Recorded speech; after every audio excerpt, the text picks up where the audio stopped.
ಗಜಾನನಂ ಭೂತಗಣಾದಿಸೇವಿತಂ ಕಪಿತ್ತಜಂಬೂಫಲಸಾರಭಕ್ಷಿತಂ ಉಮಾಸುತಂ ಶೋಕವಿನಾಶಕಾರಣಂ ನಮಾಮಿ ವಿಘ್ನೇಶ್ವರ ಪಾದಪಂಕಜಂ. ಸದಾಶಿವಸಮಾರಂಭಾಂ ಶಂಕರಾಚಾರ್ಯಮಧ್ಯಮಾಂ ಅಸ್ಮದಾಚಾರ್ಯಪರ್ಯಂತಾಂ ವಂದೇ ಗುರುಪರಂಪರಾಂ. ಅಪಾರ ಕರುಣಾ ಸಿಂಧುಂ ಜ್ಞಾನದಂ ಶಾಂತರೂಪಿಣಂ ಶ್ರೀಚಂದ್ರಶೇಖರ ಗುರುಂ ಪ್ರಣಮಾಮಿ ಮುದಾನ್ವಹಂ. ದೇವೇ ದೇಹೇ ಚ ದೇಶೇ ಚ ಭಕ್ತ್ಯಾರೋಗ್ಯ ಸುಖಪ್ರದಂ ಬುಧಪಾಮರ ಸಂಸೇವ್ಯಂ ತಂ ಶ್ರೀ ಜಯೇಂದ್ರಂ ನಮಾಮ್ಯಹಂ. ನಮಾಮಃ ಶಂಕರಾನ್ ವಾಕ್ಯ ವಿಜಯೇಂದ್ರ ಸರಸ್ವತೀಂ ಶ್ರೀ ಗುರುಂ ಶಿಷ್ಟಮಾರ್ಗಾನುನೇತಾರಂ ಸನ್ಮತಿಪ್ರದಂ ಶ್ರೀ ಸತ್ಯಚಂದ್ರಶೇಖರೇಂದ್ರ ಸರಸ್ವತಿ ಸ್ವಾಮಿನೇ ನಮಃ. ಸರ್ವಮಂಗಳ ಮಾಂಗಲ್ಯೇ ಶಿವೆ ಸರ್ವಾರ್ಥ ಸಾಧಿಕೆ ಶರಣ್ಯೇ ತ್ರಯಂಬಕೆ ದೇವಿ ನಾರಾಯಣಿ ನಮೋಸ್ತುತೆ. ಜಯ ನಾರಾಯಣಿ ನಮೋಸ್ತುತೆ. ಆತ್ಮೀಯ ಭಕ್ತಾದಿಗಳೆಲ್ಲರಿಗೂ ಸಹಿತ ಹೃದಯಪೂರ್ವಕ ವಂದನೆಗಳ ಸಮರ್ಪಣೆಯನ್ನು ಮಾಡುತ್ತಾ 2500 ವರ್ಷಗಳ ಪೂರ್ವದಲ್ಲಿ ಧರ್ಮವು ಅವನತಿಗೊಂಡಾಗ ಆದಿಗುರು ಶಂಕರ ಭಗವತ್ಪಾದಾಚಾರ್ಯರು ಅವತರಿಸಿದರು.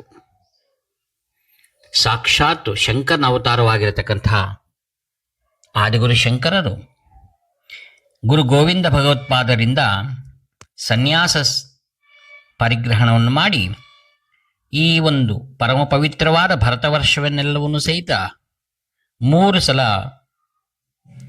ಪ್ರದಕ್ಷಿಣೆಯನ್ನು ಮಾಡಿ ಈ ಒಂದು ಲೋಕದೊಳಗೆ 4 ಪೀಠಗಳನ್ನು ಸ್ಥಾಪನೆ ಮಾಡಿದರು.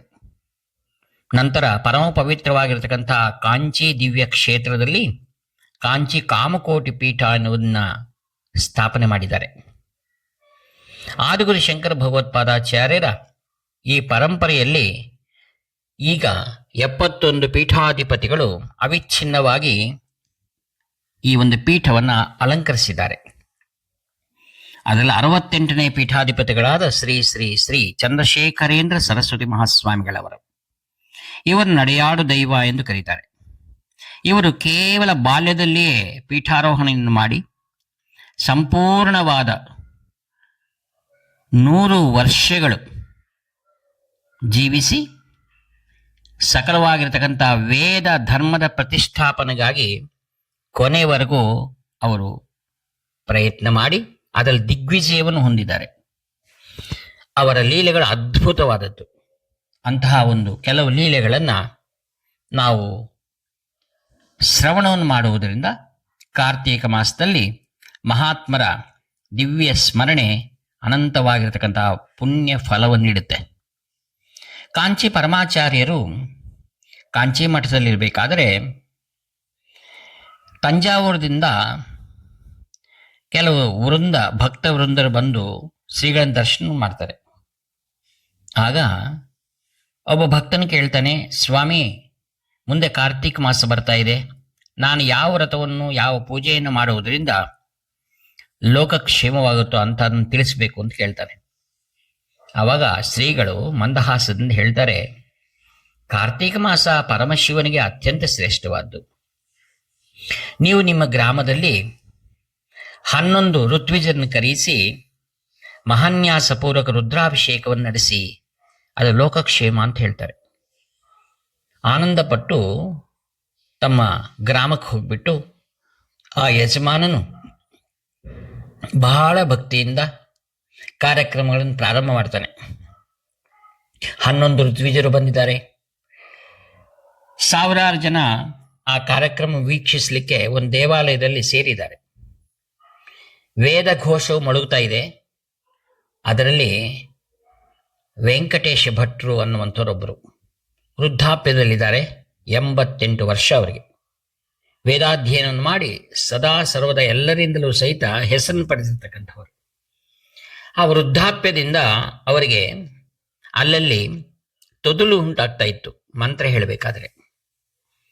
ಆವಾಗ ಈ ವೆಂಕಟೇಶ ಭಟ್ರು ನೋಡಿರ್ತಕ್ಕಂಥ ಯಜಮಾನರು ಅವ್ರ ಕಡೆ ಒಮ್ಮೆ ಹಾಗೆ ವೀಕ್ಷಣೆ ಮಾಡ್ತಾರೆ. ಎಲ್ಲ ಪೂಜಾದಿಗಳು ಮುಗಿದ ನಂತರ ಊಟಕ್ಕೆ ಏರ್ಪಾಟ್ ಮಾಡ್ತಾರೆ. ಅನ್ನ ಪ್ರಸಾದ ನಡೀತಾ ಇದೆ. ಈ ಒಂದು ವೆಂಕಟೇಶ್ ಭಟ್ರು ಕೇಳ್ತಾರೆ, ಸ್ವಲ್ಪ ಪಾಯಸ ಬಡಿಸಿದ್ರೆ ಚೆನ್ನಾಗಿತ್ತು ಅಂತ. ಅದು ಒಂದ್ಸಲ ದಿಟ್ಟಿಸ್ ಅವ್ರ ಕಡೆ ನೋಡಿ ಅಂತಂದು ಹೋಗ್ಬಿಡ್ತಾರೆ.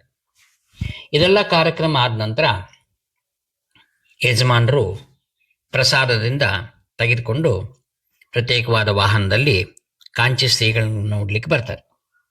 ಬಂದ್ಕೊಳ್ಳಿ ಶ್ರೀಗಳು ಅಲ್ಲಿರ್ತಕ್ಕಂಥ ಪರಿಚಾರಕರಿಗೆ ಹೇಳ್ತಾರೆ, ಬಂದಿರೋವನ್ನು ಹೊರಗಡೆ ಕೂಡ್ಲಿಕ್ಕೆ ಹೇಳಿ ಅಂತ.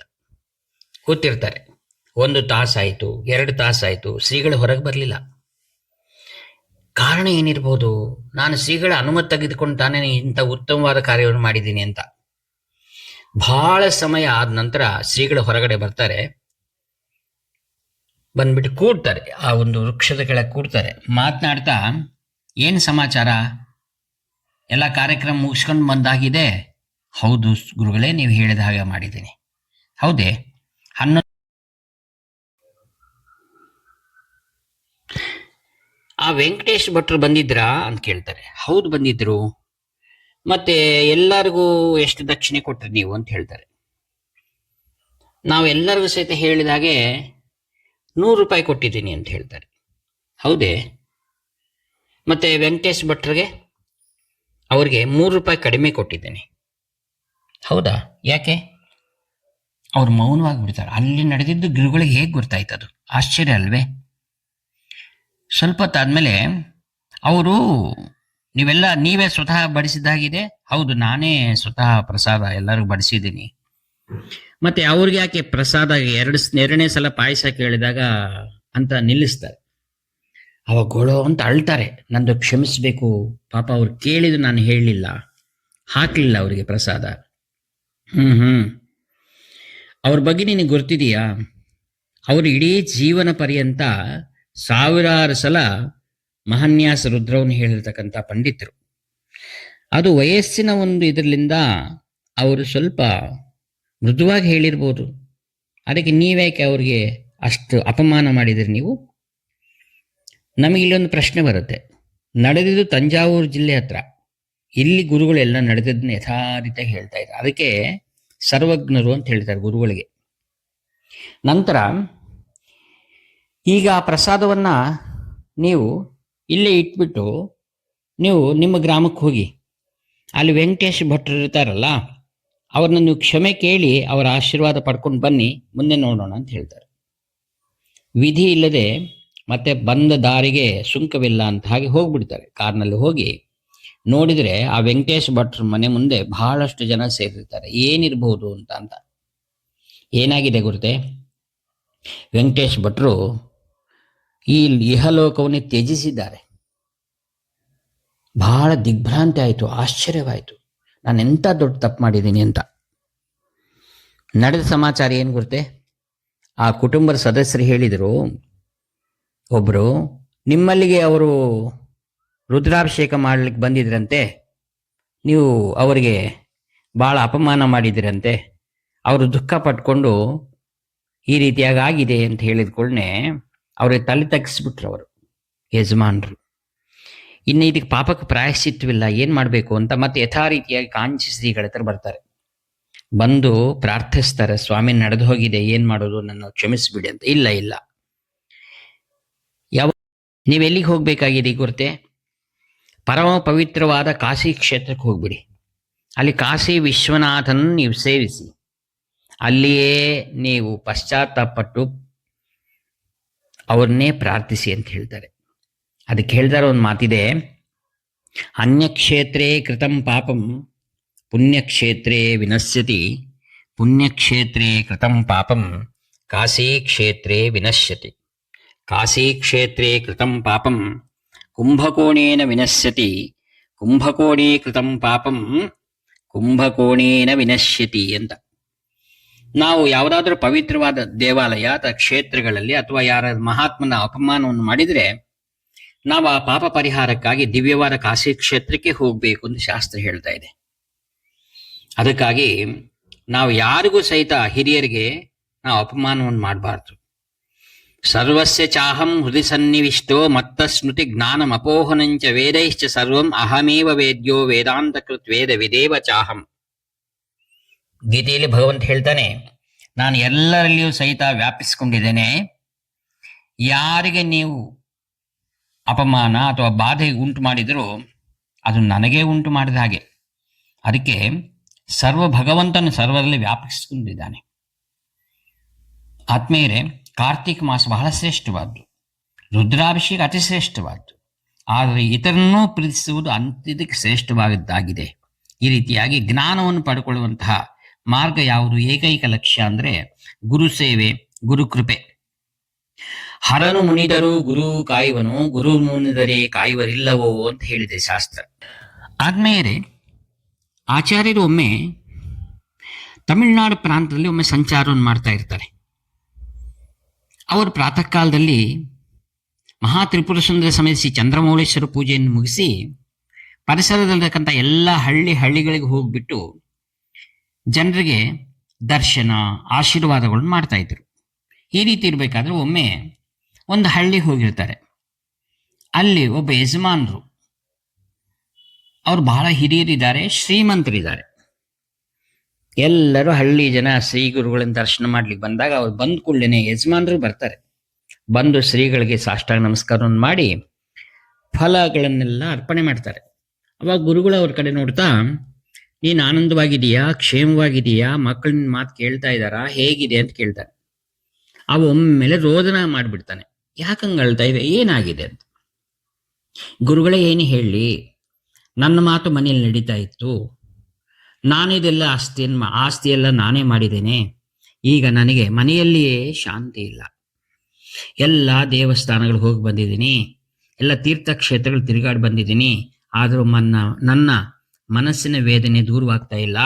ಅದಕ್ಕೆ ನೀವು ನನ್ನ ಪೂರ್ವಜನ್ಮ ಸುಖದಿಂದ ಈ ಹಳ್ಳಿಗೆ ಬಂದಿದ್ದೀರಾ, ನೀವೇ ನನಗೆ ದಾರಿ ತೋರಿಸ್ಬೇಕು ಅಂತ. ಸ್ವಾಮಿಗಳು ಸಹಜವಾಗಿ ಒಂದು 5 ನಿಮಿಷ ಮೌನವಾಗಿದ್ದು ಒಂದು ಮಾತು ಹೇಳ್ತಾರೆ. ನಿನ್ನ ತೋಟದಲ್ಲಿ ಬಾವಿ ಇದೆಯಲ್ವೇ, ಪಂಪ್ ಸೆಟ್ ಇದೆಯಾ? ಇದೆ. ಮತ್ತೆ ನೀನು ಹಳ್ಳಿಯ ಜನಕ್ಕೆ ನೀರು ಕೊಡಬಹುದಲ್ಲ. ನಿನ್ನ ತೋಟ ಸುತ್ತಲೂ ಸಹಿತ ಯಾರು ಒಳಗೆ ಬರದ ಹಾಗೆ ಕಟ್ಟಡ ಕಟ್ಟಿದೀಯಾ. ಗ್ರಾಮದಲ್ಲಿರ್ತಕ್ಕಂಥ ಜನರಿಗೆ ನೀರಿನಿಂದ ಬಹಳಷ್ಟು ಭಾವನೆ ಉಂಟಾಗಿದೆ, ತೊಂದರೆ ಆಗಿದೆಯಲ್ವಾ. ನೀನು ಅವರಿಗೆ ನೀರನ್ನು ಕೊಡು, ಭಗವಂತನ ಒಳ್ಳೆಯದನ್ನು ಮಾಡ್ತಾನೆ. ಇಷ್ಟು ಹೇಳಿದ ಕೂಡಲೇ ಅವರ ಕಣ್ಣಿಂದ ನೀರು ಬರುತ್ತೆ ಯಜಮಾನ್ರಿಗೆ. ಹೌದು, ನಾನು ದೊಡ್ಡ ತಪ್ಪು ಮಾಡಿದ್ದೀನಿ ಅಂತ. ಸ್ವಾಮಿಯ ಅಪ್ಪನ ತೆಗೆದುಕೊಂಡು ತೋಟಕ್ಕೆ ಹೋಗ್ತಾರೆ. ತೋಟಕ್ಕೆ ಹೋಗ್ಬಿಟ್ಟು ಅಲ್ಲಿರ್ತಕ್ಕಂಥ ಆ ಗೋಡೆಯನ್ನು ಕೆಳಗೆ ಬೀಳಿಸಿ ಜನಕ್ಕೆ ಎಲ್ಲರಿಗೂ ಸಹಿತ ಬಂದು ತಮ್ಮ ತೋಟದಲ್ಲಿ ಕುಡಿಲಿಕ್ಕೆ ನೀರು ತಗೊಂಡು ಹೋಗ್ಬೋದು ಅಂತ ಹೇಳ್ತಾರೆ. ಆಗ ಶ್ರೀಗಳು ಇನ್ನೂ ಅಲ್ಲಿ ಕುಳಿತಿರ್ಬೇಕಾದ್ರೆ ಒಬ್ಬ ಹುಡುಗ ಬಂದು ಹೇಳ್ತಾನೆ ಸ್ವಾಮಿಗಳ ಹತ್ರ, ಎಲ್ಲರಿಗೂ ಹಳ್ಳಿ ಜನಕ್ಕೆ, ನಮ್ಮ ಯಜಮಾನ್ರ ಮನಸ್ಸು ಬದಲಾಗ್ಬಿಟ್ಟಿದೆ, ನೀರು ತಗೊಳ್ಬಹುದು ಇವಾಗ ಅಂತ. ಆವಾಗ ಅಲ್ಲಿ ಕುಳಿತಿರ್ತಕ್ಕಂಥ ಹಳ್ಳಿ ಜನ ಬಹಳ ಸಂತೋಷದಿಂದ ಶ್ರೀಗಳ ಪಾದಕ್ಕೆ ನಮಸ್ಕಾರವನ್ನು ಮಾಡಿ ಹೊರಟು ಹೋಗ್ಬಿಡ್ತಾರೆ. ಇದರಿಂದ ನಮ್ಗೇನು ಅರ್ಥವಾಗ್ತಾ ಇದೆ? ನಮ್ಮ ದುಃಖಕ್ಕೆ, ನಮ್ಮ ಅಶಾಂತಿಗೆ ಕಾರಣ ಏನು? ನಾವು ನಮ್ಮ ನಡತೆ, ನಮ್ಮ ಜನರಲ್ಲಿ ಭಗವಂತನಿದ್ದಾನೆ, ಎಲ್ಲರಿಗೂ ನಾವು ನೀರು ಕೊಡಬೇಕು, ಅವರು ನಮ್ಮಂತೆ ಅನ್ನುವಂಥದ್ದನ್ನ ಅರಿವಾಗಬೇಕಾಗಿದೆ. ಅದಕ್ಕೆ ಅರಿವೇ ಗುರು ಅಂತ ಹೇಳ್ತಾರೆ. ಯಾವಾಗ ನಾವು ಎಲ್ಲರ ಜೊತೆಗೆ ಒಳ್ಳೆಯ ಸಂಬಂಧಗಳನ್ನ ಇಟ್ಕೊಳ್ತೀವೋ, ಭಗವಂತನ ನಮ್ಮ ಹೃದಯ ಸ್ಥಾನದಲ್ಲಿ ಸದಾ ಪರಿವೇಷ್ಟಿತನಾಗಿ ನಮ್ಮನ್ನು ಅನುಗ್ರಹವನ್ನು ಮಾಡ್ತಾನೆ. ಅದಕ್ಕೆ ಇಲ್ಲಿ ಸಲ್ಲುವನು, ಅಲ್ಲಿ ಸಲ್ಲುವನು, ಇಲ್ಲಿ ಸಲ್ಲದವನು ಎಲ್ಲಿಯೂ ಸಲ್ಲನು ಎಂದು ಬಸವಣ್ಣನ ಹೇಳ್ತಾರೆ. ಆತ್ಮೀಯರೇ, ಇಂತಹ ಉತ್ತಮವಾದ ಸಮಾಜದಲ್ಲಿ ನಾವು ಎಲ್ಲರ ಜೊತೆಗೆ ಬೆರೆಯುವಂತಹ ಸದ್ಗುಣಗಳು, ನಮ್ಮ ನಡತೆ ನಾವು ಸುಧಾರಿಸಿಕೊಳ್ಳುವುದರಿಂದ ನಮ್ಮ ಜೀವನ ಸುಗಮವಾಗುತ್ತೆ ಅಂತ ನಾವು ಆಚಾರ್ಯರನ್ನು ತಿಳ್ಕೊಳ್ತಾ ಇದ್ವಿ. ಇಂಥ ಒಳ್ಳೆಯ ಬುದ್ಧಿ ನಮ್ಗೆಲ್ಲರಿಗೂ ಭಗವಂತನ ನೀಡ್ಲಿ ಅಂತ ಹೇಳ್ತಾ ಈ ವಾಕ್ಪುಷ್ಪಗಳನ್ನ ಸದ್ಗುರುಗಳ ದಿವ್ಯ ಪದ್ಮಕ್ಕೆ ಸಮರ್ಪಣೆಯನ್ನು ಮಾಡಿ ನನ್ನ ವಾಣಿಗೆ ವಿರಾಮ ನೀಡ್ತಾ ಇದ್ದೀನಿ. ಇಂತು ನಿಮ್ಮ ಆತ್ಮೀಯ ಮಿತ್ರ ನಿವೃತ್ತ ನಾಗಭೂಷಣ ಶರ್ಮಾ, 7483229249. ಹರ ಹರ ಶಂಕರ ಜೈ ಜೈ ಶಂಕರ, ಹರ ಹರ ಶಂಕರ ಜೈ ಜೈ ಶಂಕರ, ಹರ ಹರ ಶಂಕರ ಜೈ ಜೈ ಶಂಕರ. 7483229249.